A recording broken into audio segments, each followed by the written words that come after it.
Hello, my dear UPSC aspirants. I hope you all are doing well, and I welcome you all to the editorial series.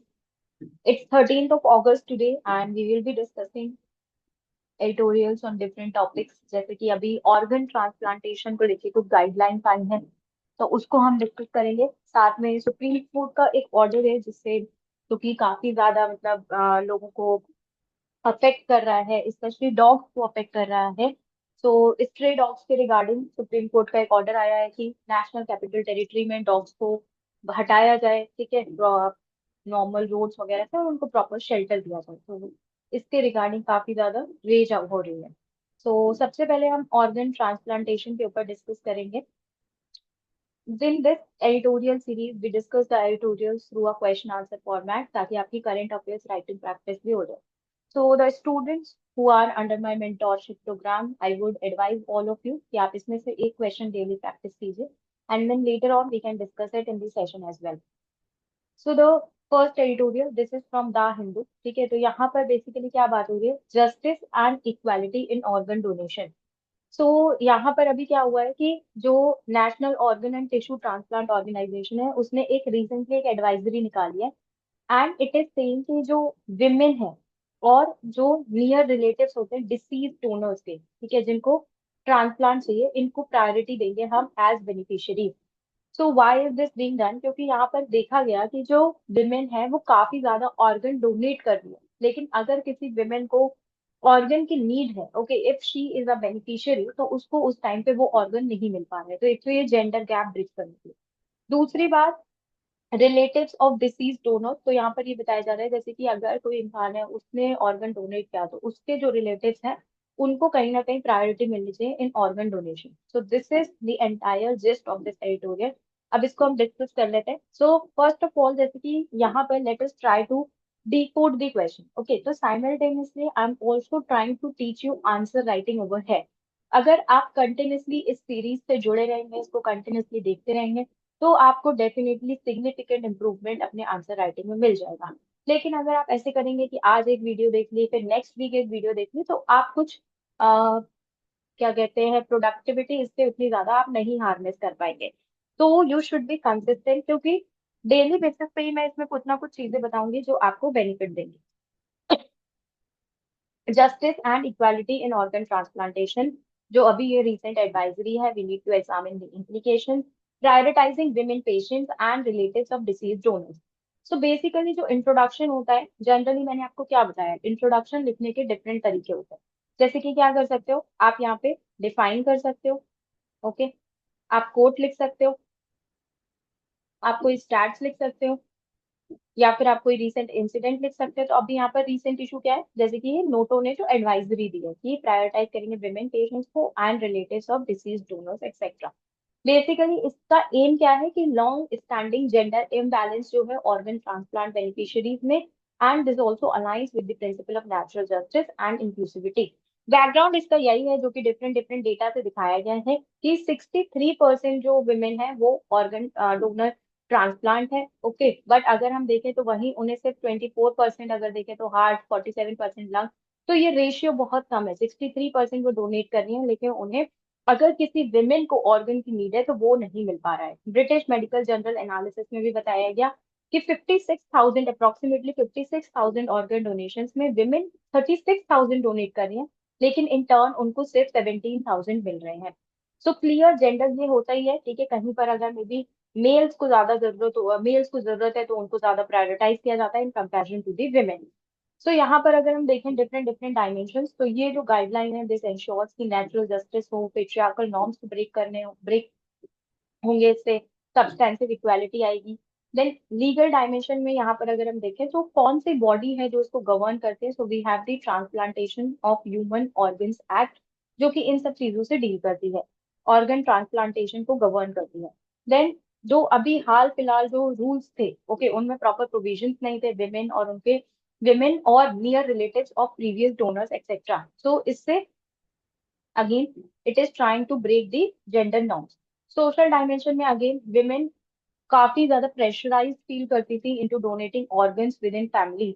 ये होता है generally India में, ठीक है, हमेशा जो वुमेन होती है उसको as a symbol of sacrifice देखा जाता है कि अब किसी को जरूरत है तो it is the women who is being forced to give the organs etc.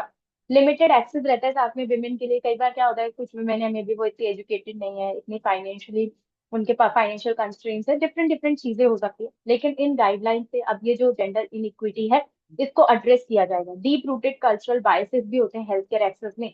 अगर कहीं पर एक मेल और फीमेल दोनों बीमार हैं, ज्यादा प्रायोरिटी दिया जाएगा मेल को। और अगर सिर्फ फीमेल बीमार भी है, आपने कई बार देखा होगा जैसे कि हमारे घर में जो हमारी मम्मी वगैरह होती हैं, बहुत दिनों तक बीमार है, they are not going to the hospital etcetera. वो तो जब बिल्कुल कुछ ऐसा हो जाता है दैट दे आर फेंटिंग और समथिंग लाइक दैट, तब उनको हॉस्पिटल लेकर जाया जाता है। तो ये एक तरह की चीज होती है जो कि हमारी सोसाइटी में प्रिवेल कर रही है। अब इसके लेकिन ये जो क्या कहते हैं, नोटो ने तो अपनी एडवाइजरी निकाल दी है, but there are certain challenges as. Challenges क्या क्या है? फॉर एग्जाम्पल जो करंट एलोकेशन प्रोटोकॉल्स हैं वो ऐसा कुछ अलाउ नहीं करते हैं कि आप किसी पर्टिकुलर रेसिपिएंट को प्रायोरिटाइज करें, तो इसमें चेंजेस लाने की बात है। साथ में यहाँ पे जैसे नियर रिलेटिव्स की बात हुई है ऑफ प्रीवियस डोनर्स, तो अब ये डेफिनेशन ऑफ नियर रिलेटिव्स थोड़ी एम्बिगियस हो गई है, जिससे डिस्प्यूट्स हो सकते हैं।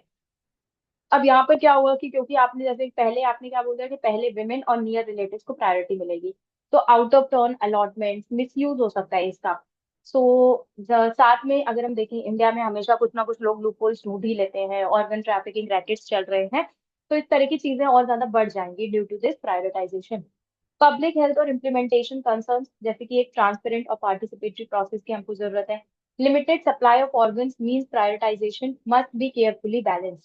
साथ में ये जैसे कि यही कि मेडिकल अर्जेंसी, कई बार ऐसा हो सकता है कि स्पेशल प्रोविजंस की वजह से जो जेन्युइन मेडिकल अर्जेंसी है वो बाईपास हो जाए। हो सकता है किसी विमेन डोनर को इतनी ज्यादा जरूरत नहीं है, मेल डोनर को इतनी जरूरत है, लेकिन still due to prioritisation rules वो उसकी जेन्युइन मेडिकल अर्जेंसी बाईपास हो जाए।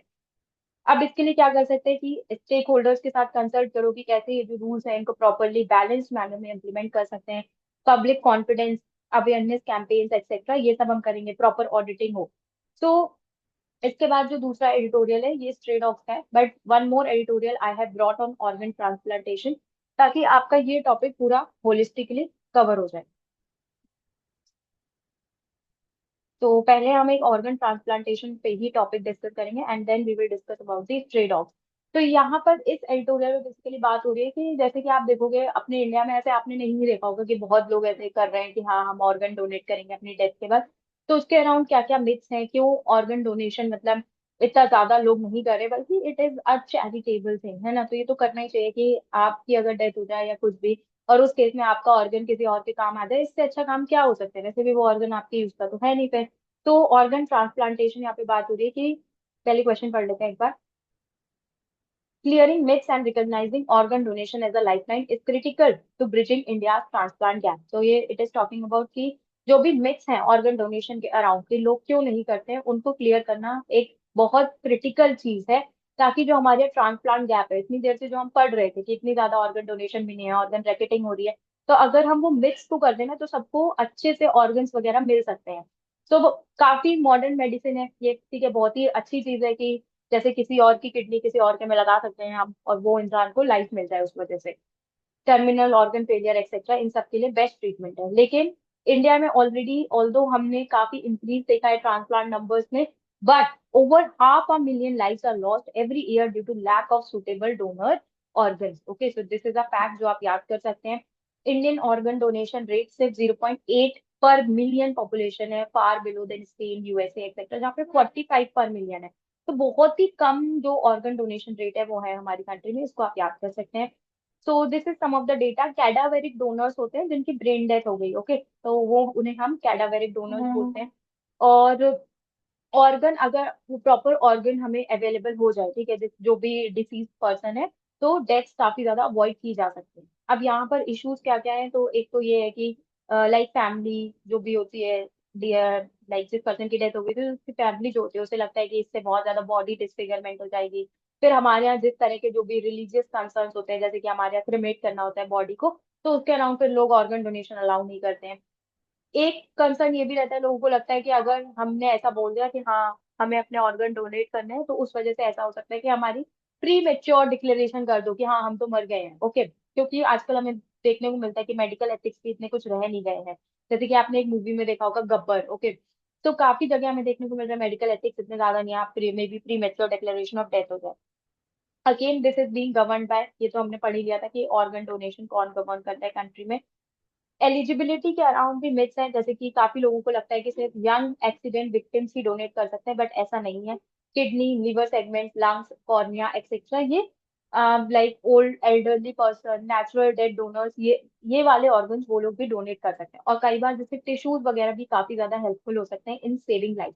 तो इसके लिए क्या करना होगा, अल्टीमेटली हमें थोड़ी अवेयरनेस करनी होगी through television, social media, advertisement चला सकते हैं, वर्कशॉप्स कर सकते हैं, कम्युनिटी लेवल सेशन, स्कूल और कॉलेज में जैसे कि ब्लड डोनेशन कैंप होते हैं, ऐसे ही ऑर्गन डोनेशन के अराउंड अवेयरनेस की जा सकती है, peer to peer education etcetera. Health professionals जो है वो सेंसिटिव कॉन्वर्सेशन कर सकते हैं विद इन देयर फैमिलीज। जैसे कि अपोलो हॉस्पिटल में क्या हुआ, उन्होंने transplant coordination teams to guide families during decision making. Policy and governance measures, एक नेशन वाइड हम स्ट्रेटेजी बना सकते हैं ताकि ये जो डिमांड सप्लाई गैप है इसको क्या कहते हैं ब्रिज कर सकें। प्रेज्यूम कंसेंट मॉडल, जैसे कि स्पेन और क्रोएशिया में क्या किया गया, every adult is considered a donor unless they opt out. तो हर एडल्ट वहां पे डोनर कंसीडर किया गया ऑलरेडी, अगर वो ऑप्ट आउट नहीं करते हैं तो मे बी इस तरह का कोई मॉडल हम यहाँ पर कुछ मॉडिफिकेशन के साथ अडॉप्ट कर सकते हैं। Family support system, grievance redressal mechanism etcetera. Ethical dimension से हम देखें तो ऑर्गन डोनेशन एक चैरिटी का काम है, you can save a life, this is in alignment with utilitarianism etc. Way forward already we have discussed. Now let us come to the next topic which is about stray dogs। ठीक है, तो इसको एक बार discuss कर लेते हैं हम लोग।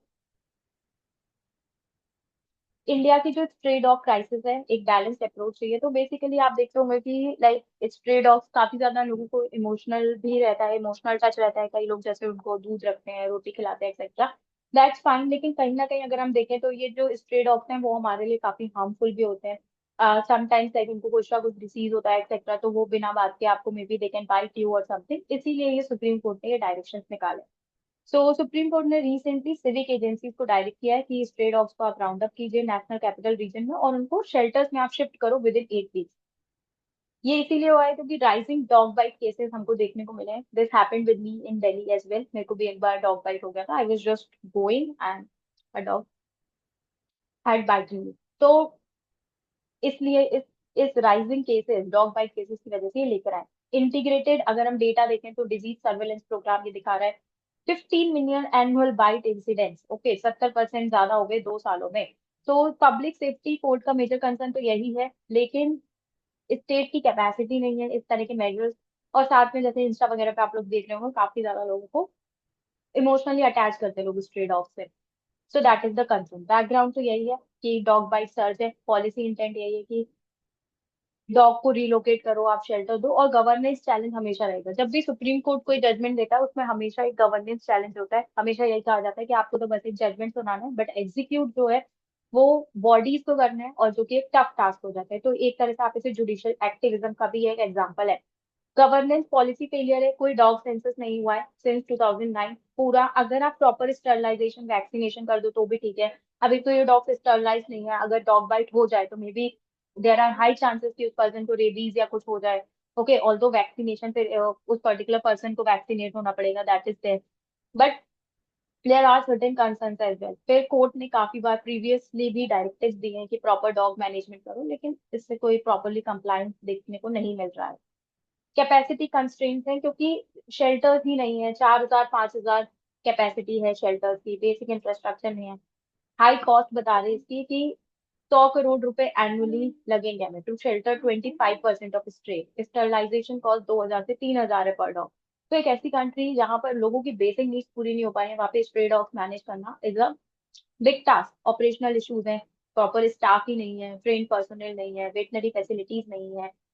अब यहाँ पर पब्लिक हेल्थ और सेफ्टी कंसर्न तो यही है कि जैसे कि रिस्क ऑफ रेबीज है विच इज फेटल, रेबीज फेटल है अगर आपने टाइमली वैक्सीनेशन नहीं कराया तो। ग्रोइंग पब्लिक एंजाइटी है स्पेशली यहाँ पे डेंसली पॉपुलेटेड अर्बन लोकेलिटीज में। Unsafe waste disposal and open garbage dumps sustain stray dog population. तो कहीं ना कहीं दिस शोज कि जो लोग हैं, वी एज द पीपल, हमें भी इसके लिए काफी ज्यादा अवेयर रहना पड़ेगा कि हम जो वेस्ट को डिस्पोज करें प्रॉपरली उसे डिस्पोज करें, ओपन गार्बेज डंप्स ना हो। तो ओवरऑल सभी स्टेक होल्डर्स को साथ में मिलकर काम करना पड़ेगा, तभी इन तरह की प्रॉब्लम्स को हम क्या कहते हैं मैनेज कर सकते हैं।